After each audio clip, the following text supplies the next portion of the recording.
스노보드 김상겸이 2026 밀라노 코르티나 동계올림픽에서 은메달을 획득했습니다. 우리 선수단의 이번 대회 첫 메달이자 역대 400번째 올림픽 메달입니다. 경북 경주 산불이 밤사이 다시 발화했지만 소방당국이 2시간 만에 큰 불길을 잡았습니다. 어젯밤 부산과 전남 여수에서도 산불이 발생해 밤샘 진화 작업이 이어졌습니다. 민주당이 추천한 2차 종합특검 후보에 대해 이재명 대통령이 강한 불쾌감을 드러낸 것으로 알려졌습니다. 정청래 대표의 사과에도 내부 반발이 커지는 가운데 특검 후보를 추천했던 이성윤 최고위원은 오늘 최고위에서 유감을 표명할 예정입니다. 어제 일본 중의원 선거에서 집권 자민당이 3분의 2 넘는 의석을 확보하며 압승했습니다. 다카이치 총리의 리더십이 강화되면서 전쟁 가능 국가 개헌 추진에도 탄력이 붙을 전망입니다. 시청자 여러분 안녕하십니까? 밀라노 코르티나 동계올림픽 개막 이틀 만에 기다리던 메달 소식이 들려왔습니다. 우리나라 스노보드의 맏형 김상겸이 남자 평행대회전에서 값진 은메달을 따냈습니다. 이번 대회 우리 선수단의 첫 메달이자 우리나라의 통산 400번째 올림픽 메달입니다. 오늘 굿모닝 MBN 첫 소식 최형규 기자가 전합니다. 2014년 소치부터 이번 밀라노 코르티나까지 4대회 연속 올림픽 무대를 밟은 37살 스노보드 대표팀의 맏형 김상겸.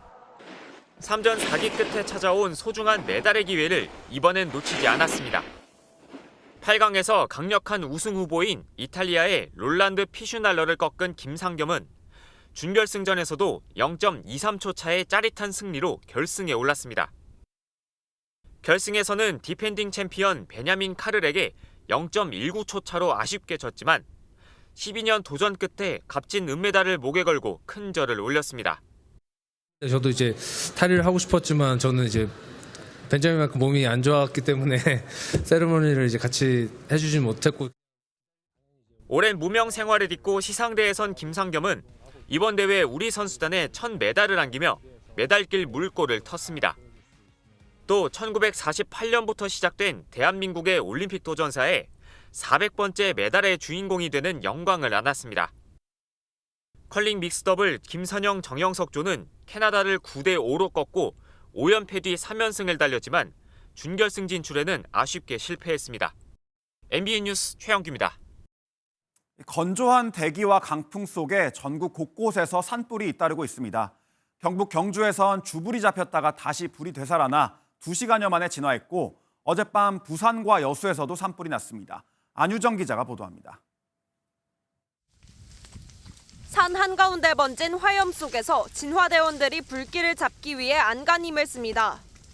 바람을 타고 번지는 불씨를 막으려 갈퀴로 땅을 파 저지선을 만듭니다. 어제 오후 진화됐던 경북 경주시 문무대왕면 산불이 어제 오후 8시 30분쯤 되살아났습니다. 국가소방동원령을 발령한 끝에 어제 오후 6시쯤 주불을 모두 잡았지만 불씨가 강풍을 타고 2시간 반 만에 되살아난 겁니다. 주민들은 마을회관 등으로 모두 대피한 가운데 주불은 2시간여 만에 잡혔고 소방당국은 잔불 정리를 이어가고 있습니다.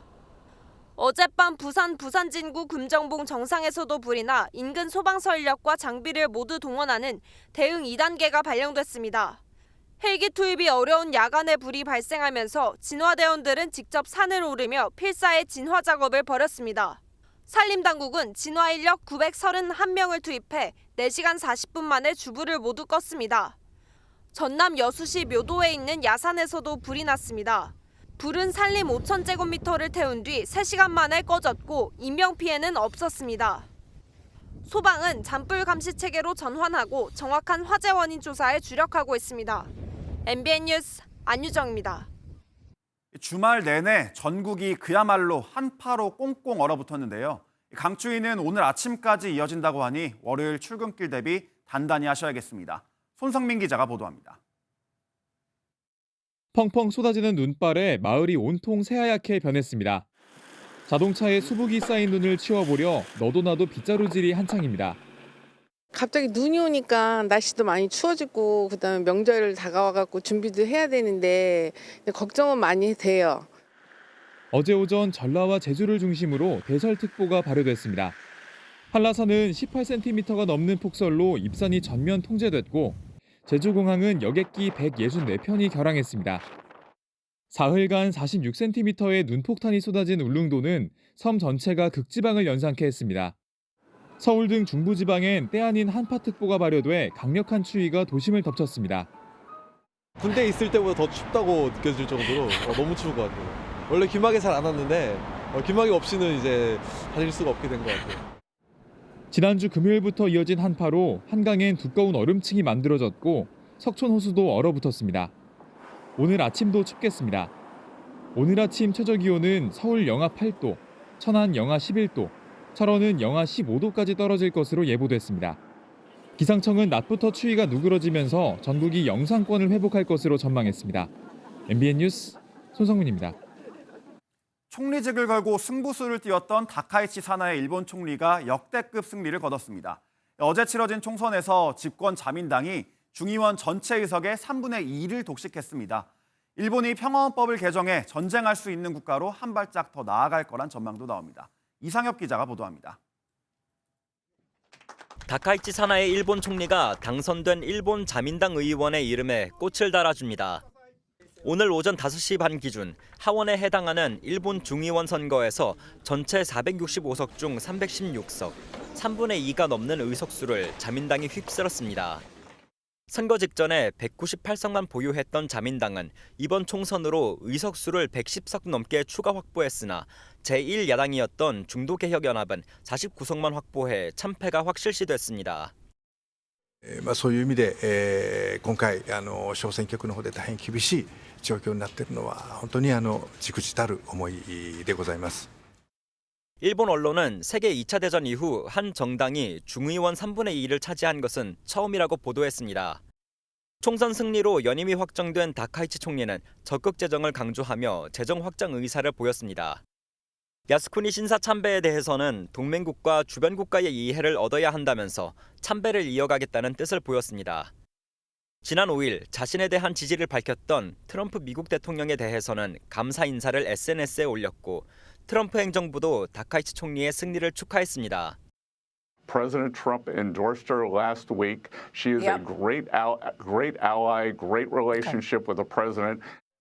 자민당이 평화헌법을 개정하는 데 필요한 의석수를 확보하면서 일본이 전쟁 가능 국가로 바뀌는데 한 걸음 더 나아갔다는 전망도 나옵니다. 강한 일본을 호소하며 승리를 거머쥔 다카이치 총리는 당분간 한일 관계에서 기존 협력 기조를 이어갈 전망입니다. MBN 뉴스 이상엽입니다. 오늘은 어떤 이슈가 기다리고 있을까요? 굿모닝 MBN이 엄선한 투데이 라인업을 통해 오늘의 주요 일정과 현안을 함께 살펴보겠습니다. 비트코인 5지급 사고 보상안의 일환으로 빗썸이 오늘부터 일주일간 전체 종목의 거래 수수료를 면제합니다. 빗썸은 또 사고 당시 비트코인 시세 급락으로 손해를 본 고객에게 매도 차익 전액과 10%의 추가 보상을 지급할 계획입니다. 김건희 여사 측에 고가의 그림을 건네며 공천을 청탁한 혐의를 받는 김상민 전 부장검사에 대한 1심 선고가 오늘 오후 2시에 열립니다. 앞서 김건희 특검은 징역 6년을 구형한 가운데 김 전 검사는 혐의를 부인하고 있습니다. 같은 시각 김건희 집사로 불리는 김혜성 씨의 횡령 혐의 사건 1심 판결도 오늘 선고됩니다. 김 씨는 조영탁 IMS 모빌리티 대표 등과 함께 법인 자금 48억여 원을 횡령한 혐의로 재판에 넘겨졌습니다. 내 스마트폰이 로또 명당이 될 수 있을까요? 오늘부터는 스마트폰으로도 로또를 구매할 수 있습니다. 모바일 로또는 월요일부터 금요일까지 살 수 있고 1인당 회차별 구매 한도는 PC와 모바일을 합쳐 5,000원입니다. 지금까지 투데이 라인업이었습니다. 당대표로 선출됐을 당시에 정청래 대표의 취임 일성은 당청 원팀이었습니다. 하지만 불과 6개월이 지난 지금 당청 관계는 언제 그랬냐는 듯 삐걱거리는 모습입니다. 이번에 민주당이 추천한 2차 종합특검 후보를 두고 이재명 대통령이 강한 불쾌감을 드러낸 것으로 전해졌습니다. 정 대표가 곧바로 사과에 나섰지만 당내에선 친명계를 중심으로 비판이 잇따르며 논란이 확산하고 있습니다. 김태희 기자의 보도입니다. 민주당이 추천한 2차 종합특검 후보 전준철 변호사를 두고 이재명 대통령이 강한 불쾌감을 드러낸 것으로 전해졌습니다.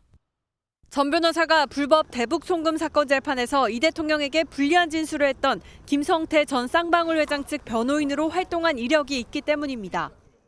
논란이 커지자 전준철 변호사를 특검 후보로 추천한 이성윤 최고위원은 전적으로 본인의 책임이라고 고개를 숙였습니다.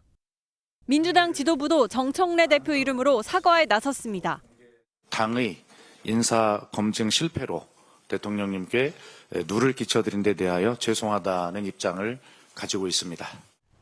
하지만 논란은 가라앉지 않았습니다. 이현주, 강득구, 황명선 최고위원 등 친명계 의원들이 거세게 반발한 겁니다. 이재명 죽이기에 앞장섰던 사람을 특검 후보로 추천했다며 당 지도부가 제정신이냐고 지도부의 해명을 촉구했습니다. 대장동 사건 변호인 출신인 이건태 민주당 의원은 기자회견을 열고 이성윤 최고위원 사퇴를 요구하기도 했습니다. 대통령에 대한 배신이며 민주당 당론에 대한 명백한 반역입니다. 이런 결정을 밀어붙인 자가 있다면 그는 당내 엑스맨이라. 당 지도부의 공식 사과에도 일각에서는 이번 사태가 당내 개파 간 전면전으로 번질 수 있다는 관측도 나옵니다. MBN 뉴스 김태희입니다. 앞서 보신 당청간 이상기류, 어제 오늘 일은 아닙니다. 그동안 권리당원 1인 1표제와 검찰개혁안 등을 둘러싼 논의 과정부터 최근에는 조국혁신당과의 합당 추진 등에서도 입장 차이가 감지됐습니다. 이어서 송주영 기자가 보도합니다. 혹시 반명이냐는 뼈 있는 농담을 던진 이재명 대통령. 모두가 친명이고 친청이라고 재치 있게 받아친 정청래 더불어민주당 대표. 3주 전 청와대에서 열린 당청 만찬 자리에서 나온 대화입니다. 분위기 띄우기 발언 같지만 당청 갈등 구도를 차단하려는 강력한 메시지로도 읽힙니다. 최고위원 보궐선거에서 개파 간 갈등이 커진 가운데 1인 1표제와 검찰개혁안 등에서 당청 간 입장 차이가 커지던 시점이기 때문입니다. 그러나 예외적으로 필요한 경우가 있어요. 공소시효가 이틀밖에 안 남았는데 예를 들면 송치가 왔어요. 간단하게 확인하면 될 일을.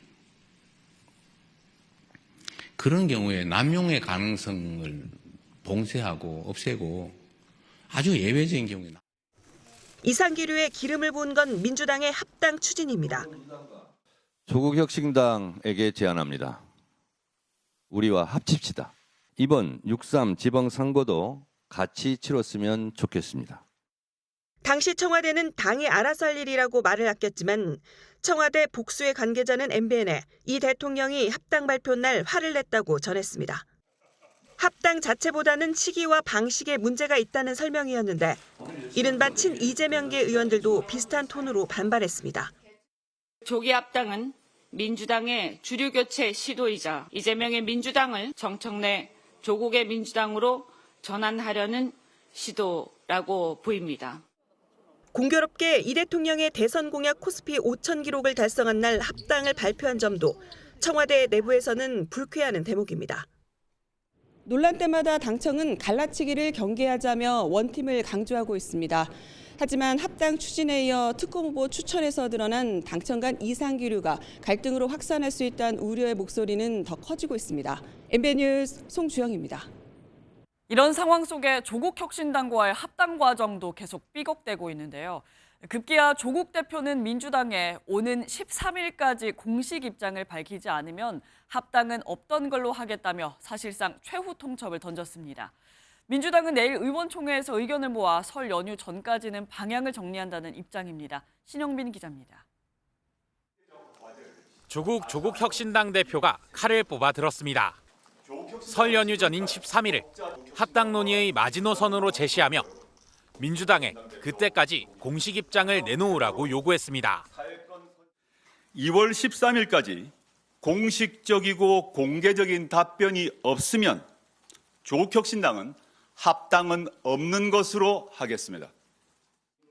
조 대표는 정청래 대표와의 합당 미략서를 부인하며 민주당의 내부 권력 다툼에 혁신당을 끌어들이지 말라고 경고했습니다. 국민들과 양당의 당원들 앞에서 다시 한번 단호히 말씀드립니다. 어떠한 미략도 없었습니다. 어떠한 지분 논의도 없었습니다.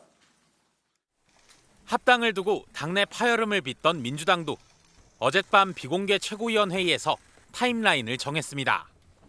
내일 의원총회에서 의견을 모은 뒤 설 전엔 입장을 정리하겠다고 밝혔습니다. 아니, 조국혁신당의 요청이 아니더라도 이 문제는 설 전에 어느 정도 방향은 정리를 해야 된다는 데에 최고위원들의 의견이 일치된 것입니다. 비공개 회의에서도 이현주, 강득구, 황명선 등 이른바 반정청래 최고위원들이 거듭 합당 철회를 요구한 걸로 알려진 가운데 조국 대표의 합당 시한 제시를 두고 민주당 합당 반대파들이 날선 비판이 줄을 이었습니다. 민주당이 내부에서 결론을 내야 될 사안이기 때문에 이때까지 입장을 내달라, 그렇지 않으면 없던 걸로 하겠다, 이 이야기 자체가 좀 저는 부적절하지 않을까 싶습니다. 정청래 대표는 이번 주에도 재선 의원과 상임 고문단을 만나 합당에 관한 의견 수렴을 이어나갈 계획입니다. MBN 뉴스 신영빈입니다. 어제 한동훈 전 국민의힘 대표의 토크 콘서트가 열렸죠. 만여 명의 지지자 앞에서 한 전 대표는 조작 감사로 자신이 축출됐다고 강조했는데요. 다만 향후 거취에 대해선 말을 아꼈습니다. 노하린 기자입니다.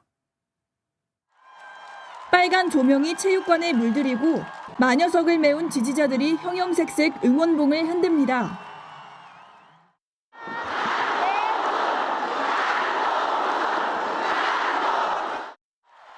소속 없이 자신을 그냥 한동훈이라고 소개한 한동훈 전 국민의힘 대표는 꺾이지 않겠다며 토크 콘서트에 포문을 열었습니다. 자신의 제명에 대해선 조작 감사란 기존의 주장을 재차 강조하며 장동혁 대표에게 화살을 겨눴습니다. 저를 제명해 두고 하기로 정해두고 진행한 것이 분명한, 결국 윤석열 대통령이 시작한 김옥균 프로젝트를 장동혁 대표가 마무리한 것. 다만 제명 사태의 출발점이 된 당원 게시판 논란과 관련해선 가족 연루 부분을 언급하며 사과했습니다. 여러분, 제가 미리 알았다라면 제 가족들에게 그러지 말라고 부탁했을 겁니다. 걱정 끼쳐드려서 죄송합니다. 앞으로 그런 일이 없을 겁니다. 관심을 모았던 국회의원 재보궐 출마를 포함한 향후 거취에 대해선 직접적인 언급을 피했습니다. 대신 헌법 사실 상식을 기준으로 좋은 정치를 하겠다며 윤호개인 같은 극단주의를 밀어내야 한다고 강조했습니다. 친한계 배현진 의원까지 윤리위에 제소당하며 계파 갈등이 수그러들지 않는 가운데 한 전 대표 측은 지방선거 공천 과정을 지켜보며 향후 거취를 논의할 것으로 보입니다. MBN 뉴스 노하린입니다. 더불어민주당 소속 정원호 성동구청장이 서울시장 출마를 공식화했습니다. 이렇게 민주당의 서울시장 후보 경선 대진표는 차츰 윤곽을 드러내고 있는데 국민의힘은 아직까지 조용하죠. 그 이유를 안정모 기자가 보도합니다. 이재명 대통령이 공개적으로 칭찬해 서울시장 유력 후보로 급부상한 삼선의 정원호 서울 성동구청장. 어제 열린 북콘서트에서 서울시장 출마를 선언했습니다. 서울시장에 출마하려고 합니다. 행정은 시민들의 삶의 요구에서부터 시작해야 된다고 생각합니다. 정 구청장에 앞서 범여권에선 현역의 박홍근, 서영교, 박주민, 전현희, 김영배 의원 등이 서울시장 출사표를 던졌습니다. 박용진 전 민주당 의원도 곧 출마를 선언할 것으로 알려졌고 조국혁신당 대표 출마설도 제기됩니다. 국민의힘에서는 오세훈 현 서울시장의 5선 도전이 유력합니다.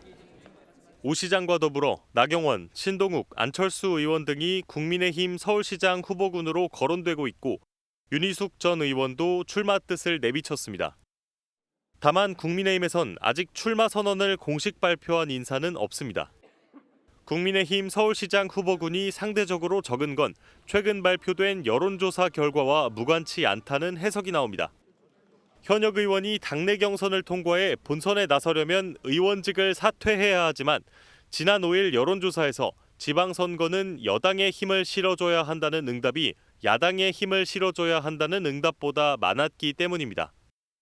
6월 3일 최대 격전지로 꼽히는 서울시장 선거는 이재명 정부 지원론과 견제론에 더해 서울 부동산 정책과 시내버스 공영제 개혁, 종묘합 개발 논란 등이 쟁점이 될 전망입니다. MBN 뉴스 안정모입니다. 네, 국회 출입하는 민지숙 기자와 함께 정치권 소식 더 짚어보겠습니다. 민 기자, 민주당이 지금 특검 후보를 추천했는데 대통령이 화를 냈다고 하죠. 그리고 당에선 곧바로 인사검증 실패라고 인정을 했습니다. 상황이 지금 어떻게 흘러가는 겁니까? 네, 제가 어제 민주당 기자간담회 현장에 있었는데 이슈가 정말 많았습니다. 어떻게 이런 사람을 추천할 수 있냐, 엑스맨이냐 하는 이야기까지 나왔죠. 이 대통령이 이례적으로 여당이 아닌 조국혁신당이 추천한 특검을 임명한 구체적인 이유와 배경이 뒤늦게 알려지자 그야말로 당이 발칵 뒤집혔습니다. 정청래 대표는 하루 만에 수석 대변인을 통해 빠르게 사과했지만 이 책임을 묻는 목소리가 커지자 어제 저녁 비공개 최고위를 거쳐 추가 조치를 내놨습니다. 특검 추천 관련하여서는 내일 최고위원회에서 이성윤 최고위원이 그 과정을 설명하고 유감을 표명하기로 하였습니다. 논란의 전준철 변호사를 당 대표에게 추천한 이성윤 최고위원 본인이요. 오늘 공개 최고위에서 사과하는 걸로 매듭을 짓겠다는 입장입니다. 이번 논란 이재명 대통령에 대한 왜곡된 진술을 했다는 혐의를 받고 있는 김성태 전 쌍방울 회장을 변호한 이력을 당이 몰랐다는 데서 시작됐죠. 친명계에서는 정 대표가 전 변호사의 이력을 몰랐을 리가 없다면서도 정말 몰랐다면 그것 자체로 대표의 무능이라고 지적하고 있습니다. 정 대표 입장에선 사면 초과인 상황입니다.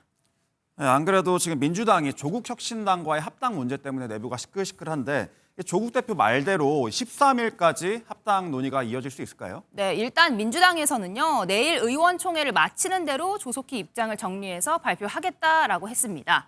이 정청래 대표 측에서는 일단 선수별로 의원들을 다 만났고 의원총회까지 거치면 당내 의견 수렴 절차상의 문제는 없다는 입장이기 때문입니다. 하지만 이 민주당의 입장 정리가 되느냐 하는 문제와 실제 합당이 이루어질 것인가는 또 다른 문제죠. 제가 의원들에게 좀 물어보니까요. 합당을 하더라도 이번 지방선거 전에는 어려울 것이다 목소리가 많습니다. 한 재선 의원은 이 당원 투표까지 통과를 하더라도 그 다음에 혁신당과 공천 지분을 가지고 갈등이 불거지면서 결국에는 정청래 대표가 당원 열망은 알겠지만 지방선거 이후에 하겠다 이렇게 물러나게 될 것이다. 구체적으로 전망을 하기도 했습니다.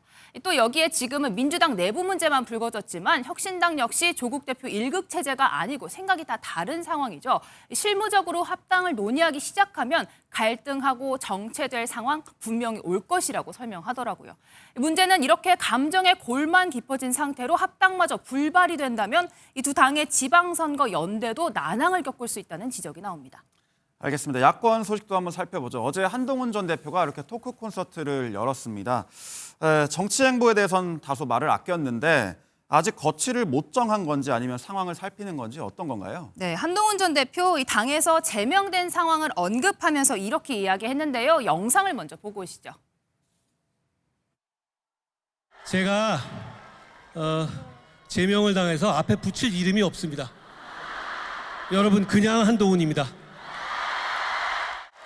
우리가 함께 지금 행동하는 다수의 역전승을 시작합시다. 네, 여기서 역전승이라는 건 지금은 수세에 몰렸지만 막판 뒤집기로 이기겠다라는 선언이죠. 당에서 쫓겨난 자연인 한동훈이지만 함께 행동을 해서 역전승을 이루자는 발언에는 앞으로 정치 행보 이어가겠다는 뜻이 담겨 있습니다. 하지만 한 전 대표 입장에서는 이번 지방선거에서 어떤 식으로든 확실한 존재감을 드러내야 정치 생명을 연장할 수 있는 상황입니다.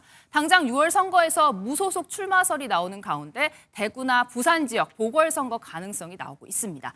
아니면 아예 불출마를 한 다음 지방선거 결과를 본 뒤에 이 당 복귀를 추진하는 방안도 배제하지 않은 걸로 전해졌습니다. 알겠습니다. 오늘부터 국회에선 대정부 질문이 시작되죠. 여야의 셈법이 다를 것 같은데 지금 여야 상황에서 어떻게 진행될까요? 네, 지방선거 4달밖에 남지 않았고 설 연휴 직전에 열리는 대정부 질문인 만큼 여야의 치열한 여론전이 예상이 됩니다. 첫날인 오늘은 정치, 외교, 통일, 안보 분야에서 김민석 국무총리를 비롯한 각 부처 장관 등을 상대로 여야 의원들이 질의에 나섭니다. 여당인 민주당은요, 이재명 정부의 국정 성과로 유능한 집권 여당 이미지를 강조하는 데 집중한다는 방침입니다. 반면 국민의힘은 미국의 관세 인상 압박이 이어지고 있는 상황을 지적하면서 이재명 정부의 실용 외교 전략에 의문을 제기할 전망입니다. 오늘 본회의에선 여야가 합의한 대미 투자 특별법 통과를 위한 이 특위 구성안이 먼저 처리될 예정입니다.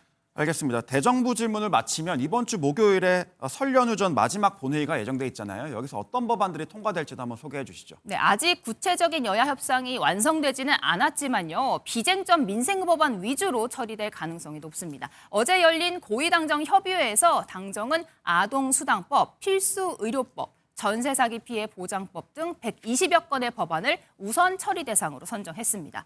민주당은 여야의 입장 차이가 큰 검찰개혁 후속입법과 사법개혁 법안은 설 이후 처리를 목표로 하고 있다고 밝혔습니다. 알겠습니다. 여기까지 듣겠습니다. 지금까지 정치부 민지숙 기자였습니다. 고액 상속세 때문에 한국 자산가 유출이 세계 4위 수준으로 높다는 대한상공회의소 보도자료의 후폭풍이 거셉니다. 경제부총리와 주무부처 장관이 직접 나서 가짜뉴스를 유포한 대한상의에 책임을 묻겠다고 엄중 경고했습니다. 권용범 기자가 보도합니다. 지난 3일 대한상공회의소가 배포한 보도자료입니다. 외국 조사를 인용해 우리나라 고액 자산가 유출이 최근 1년간 2배로 급증했고 세계 4위란 내용이 담겨 있습니다. 대한상의는 그 원인으로 현 정부의 고액 상속세 부담을 꼽았습니다. 하지만 조사의 신뢰성과 인과관계가 떨어진다는 지적이 나왔고 급기야 이재명 대통령이 이를 직접 국민의 판단을 흐리려는 고의적 가짜뉴스로 지목했습니다. 대한상의는 외부 통계를 충분한 검증 없이 인용했다며 부랴부랴 사과문까지 냈지만 후폭풍이 만만치 않습니다. 당장 경제부총리와 산업통상부 장관, 국세청장까지 한 목소리로 비판 행렬에 나섰습니다. 구윤철 부총리는 해외 언론과 연구기관에서 이미 문제가 제기된 통계를 배포한 대한상의는 응당한 책임을 져야 한다고 지적했고 김정관 산업통상부 장관도 국민과 시장, 정부 정책에 심각한 혼선을 초래한 대한상의에 즉각 감사를 실시하고 행정 조치하겠다고 밝혔습니다. 임광현 국세청장 역시 최근 3년 해외 이주 인원 중 자산 10억 원 이상은 연평균 139명에 불과하다면서 상속세 부담으로 고액 자산가들이 떠나고 있다는 통계 내용을 정면 반박했습니다. MBN 뉴스 권용범입니다. 윤석열 전 대통령 탄핵 전후 대통령실 PC의 초기화를 지시했다는 의혹을 받는 정진석 전 대통령실 비서실장이 경찰에 처음으로 소환됐습니다. 경찰은 어제 오전 출석한 정 전 실장을 상대로 밤샘 조사를 벌였습니다. 정혜진 기자입니다. 검은색 SUV가 경찰청으로 들어갑니다.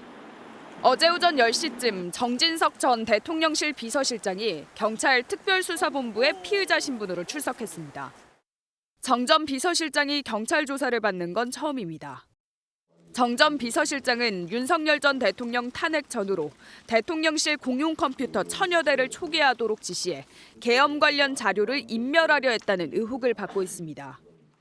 앞서 지난해 6월 한 시민단체는 정 전 비서실장과 윤재순 전 대통령실 총무비서관이 대통령실 PC를 파기해 새 정부의 업무를 방해했다며 경찰에 고발했습니다.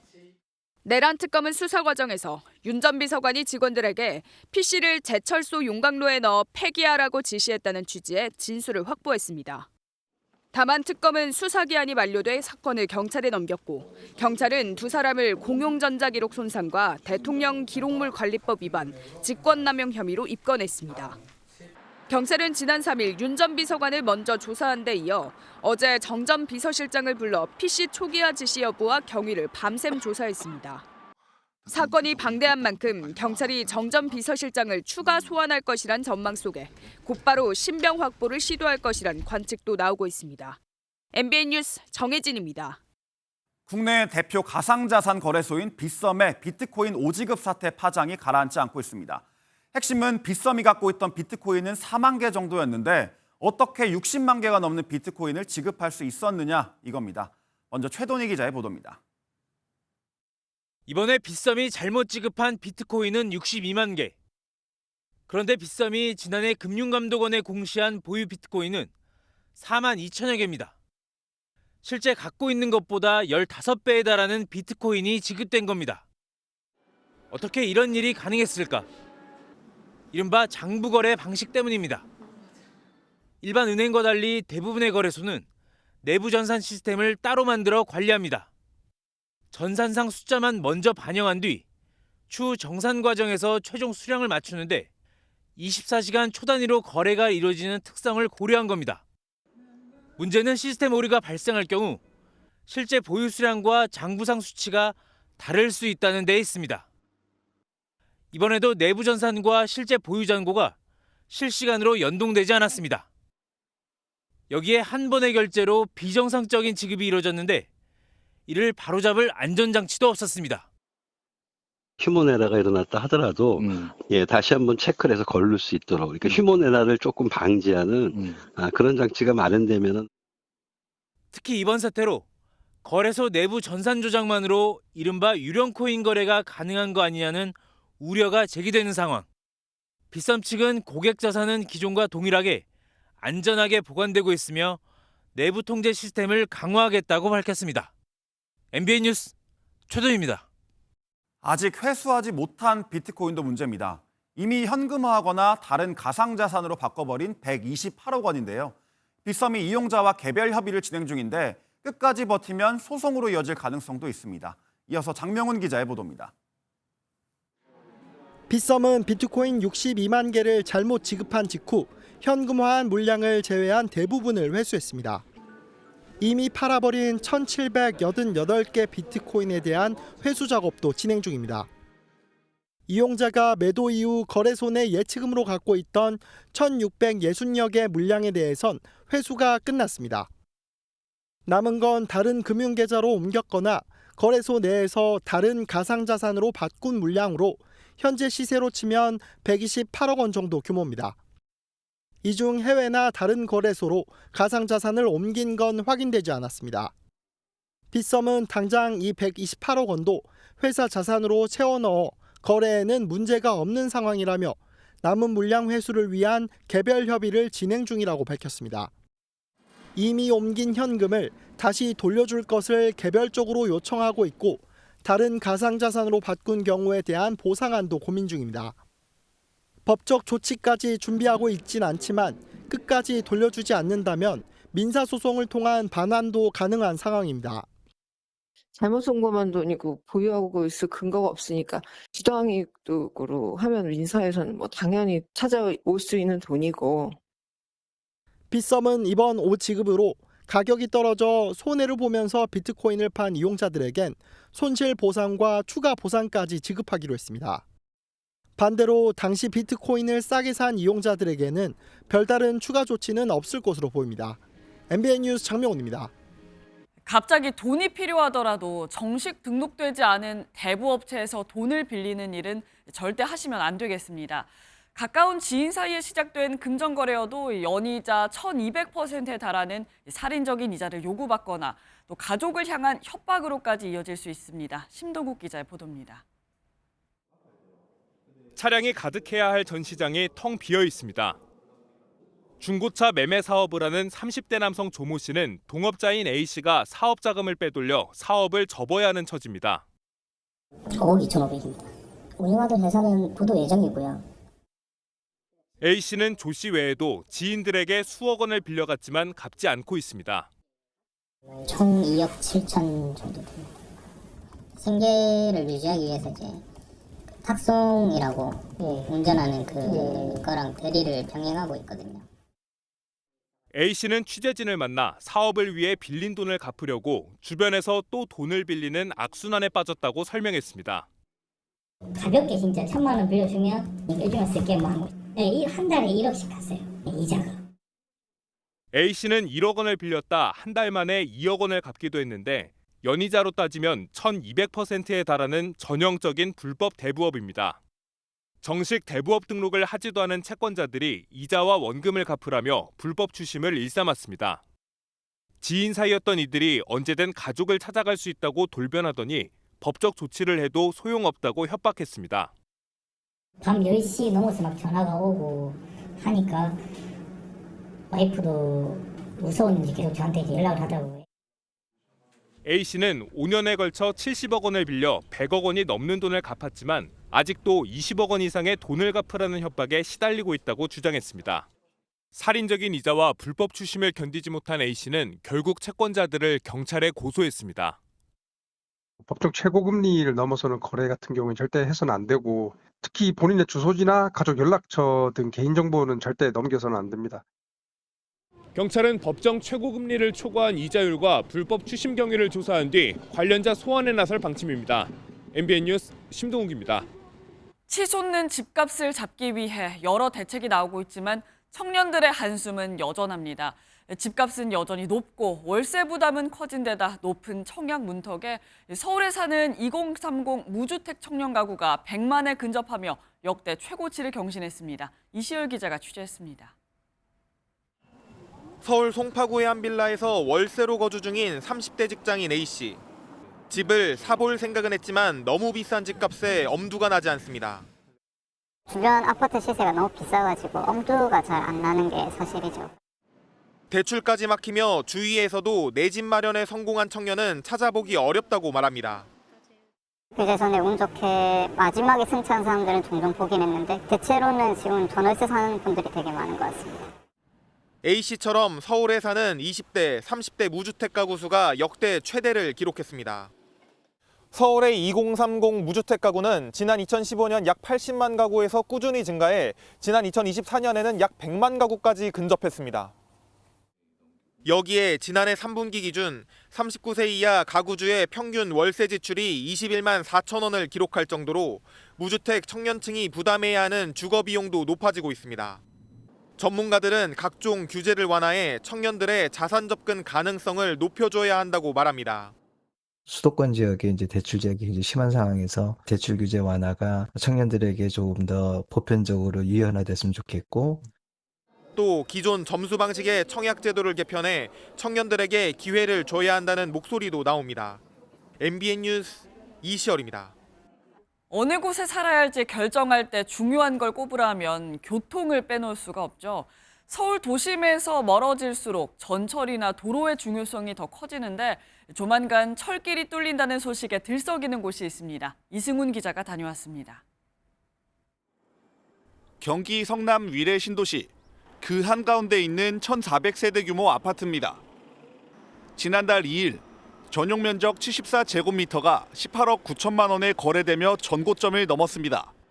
지금 19억 중후반까지 거래된 걸로 알고 있는 34평 기준으로 22억, 23억 이렇게 이제 매도 호가에서 인근에 전철이 없어 주민들이 출퇴근할 때 불편함이 적지 않았는데 위례 신도시를 가로지르는 트램 개통이 임박했기 때문입니다. 서울 지하철 5호선 마천역에서 출발해 8호선 역 두 곳을 잇는 노선으로 5.4km 구간에 정거장이 12곳 생깁니다. 단지 바로 옆에는 이렇게 트램 노선과 역이 개통을 기다리고 있습니다. 위례 트램은 시운전을 거쳐 이르면 연내에 정식 개통한다는 기대감에 부풀어 있습니다. 경기 파주시 일대도 GTX-A 추가 개통이 다가오며 기대감이 커지고 있습니다. 서울역까지만 가던 GTX-A 노선이 6월부터는 수서역을 거쳐 동탄까지 연결되기 때문입니다. 운정역 앞에 이 단지는 한때 매매가가 분양가를 밑돌았지만 지난달 단지 안에 복합 쇼핑몰까지 문을 열며 호가가 훌쩍 뛰었습니다. 문의도 많이 하면서 조금씩 체결되는 면이고, 그리고 젊은 분들이 많이 오면서 전문가들은 다만 이런 교통 호재가 계획 단계에 오랜 기간 머물러 있는 경우도 적지 않은 만큼 옥석을 가릴 필요가 있다고 조언합니다. MBN 뉴스 이승훈입니다.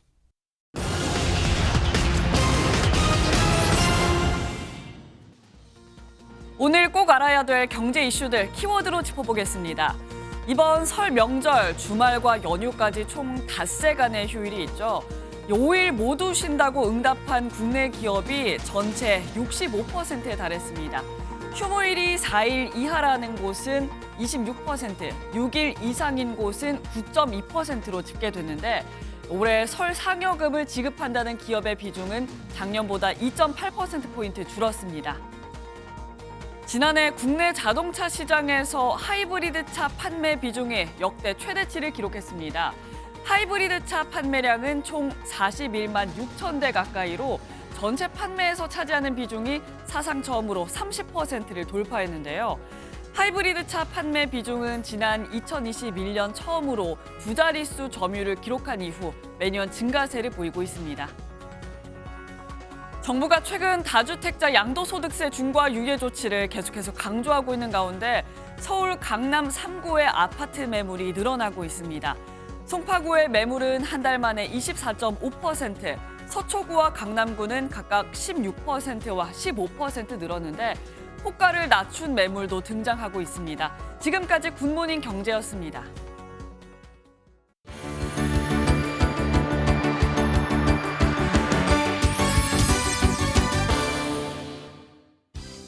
굿모닝 월드입니다. 둘째가라면 서러운 화려함과 규모를 자랑하는 축제 리우 카니발이 브라질에서 한창입니다. 아직 메인 축제가 시작되기도 전이지만 거리에 흥이 넘친다는데요. 축제의 열기 속으로 함께 빠져보시죠. 거리에 모인 사람들이 각종 타악기를 들고 신나게 연주합니다. 리듬에 맞춰 몸을 흔들고 화려한 의상을 뽐내는 이곳은 브라질의 리우데자네이루로 한창 카니발이 열리는 중입니다. 리우 거리 축제는 지난달 17일에 시작해 오는 22일까지 진행될 예정이라고 하는데요. 462개의 지역별 거리 행진에 600만 명 이상이 참여할 걸로 보인다고 합니다. 매년 열리는 화려한 삼바 퍼레이드도 빼놓을 수 없는데 오는 13일에 열린다고 하네요. 축제의 진심인 브라질 사람들의 뜨거운 열정을 보니 저도 함께 흥겨워집니다. 한국에선 최대 명절인 춘절을 앞두고 축제 준비에 열을 올리고 있는데요. 우리나라의 궁궐 야간 개장처럼 만리장성도 야간 개장을 한답니다. 밤에 보는 만리장성은 또 어떤 느낌일까요? 해가 진 깊은 밤인데도 만리장성이 조명으로 환하게 빛납니다. 대로에선 전통 춤 공연이, 망로에선 사자놀이가 펼쳐지고 있는데요. 오는 15일부터 23일까지 무려 9일 동안 이어지는 중국 최대 명절인 춘절에 맞춰 만리장성도 야간 개장을 준비하고 있습니다. 특별 야간 개장을 위해 1000개 이상의 등불이 설치되고 무형 문화유산 공연이 펼쳐질 예정이라는데요. 야간 개장은 저녁 6시부터 9시까지 이어진다니 혹시 중국 여행 갈 계획 있으시다면 야밤의 만리장성 산책 어떠실까요? 4년째 계속되는 전쟁 상황에서 우크라이나 청소년들은 어떤 삶을 살고 있을까요? 펜을 들어야 할 시간에 자원에서 총을 들고 눈밭을 기며 군사훈련을 받는다는데요. 아직 꿈을 키울 나이인데 참 안타깝습니다. 하얀 눈밭에서 단체로 군사훈련을 받는 사람들. 장애물을 넘고 철조망 아래를 기어가는 이들은 우크라이나의 민간인으로 비상사태에 대비해 군사훈련을 받고 있습니다. 특히 얼굴이 앳된 소년과 소녀들이 눈에 띄는데요. 이들은 한 달 내내 사격장과 진흙탕에서 참전 베테랑들의 지도하에 응급처치술, 사격술, 통신 등 군사기술을 배웠다고요.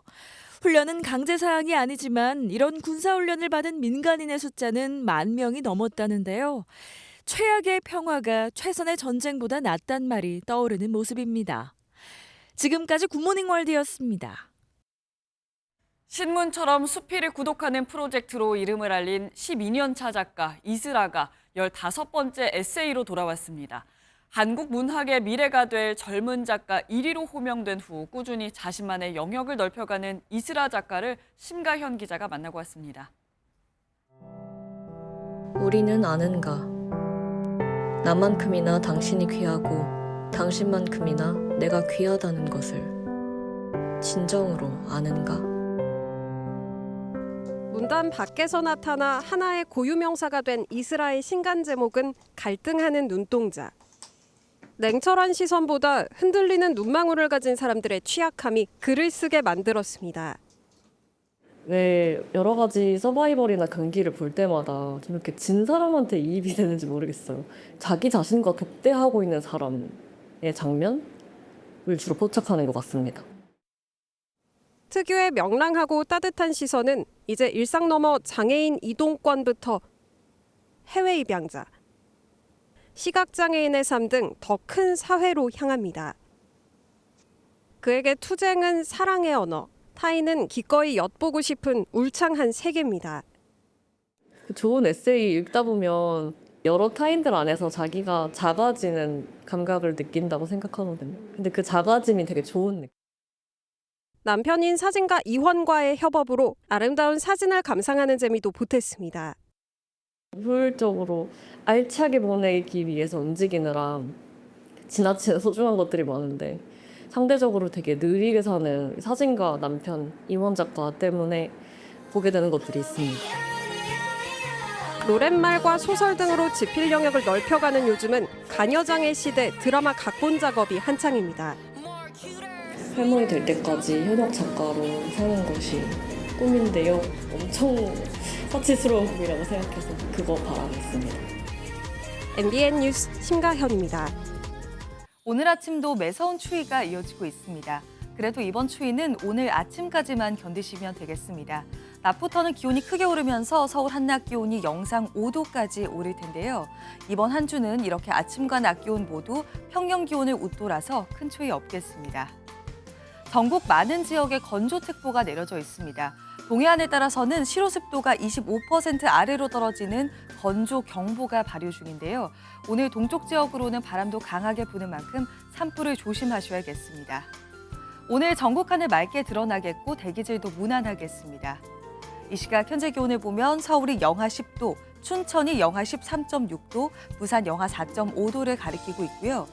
낮 최고 기온은 서울이 5도, 대구와 부산 9도로 어제보다 7에서 8도가량 높겠습니다. 내일부터 모레 오전 사이에는 전국적으로 비나 눈이 내릴 전망입니다. 날씨였습니다. 합당 문제에 이어 2차 종합특검 추천을 두고도 불협화음이 끊이지 않고 있습니다. 정치권에선 내부 갈등이라는 해석이 지배적이죠. 전현직 당대표가 연일 대립하는 야당도 내부 상황은 다르지 않습니다. 관세 협상과 내수 경기, 부동산 등 나라 안팎으로 현안이 산적한 상황에서 이 같은 모습이 과연 무엇을 위한 것인지 정치권 스스로 돌아봐야 하지 않을까요? 네, 오늘 저희가 준비한 소식은 여기까지입니다. 오늘도 건강하고 행복한 하루 보내시기 바랍니다. 고맙습니다.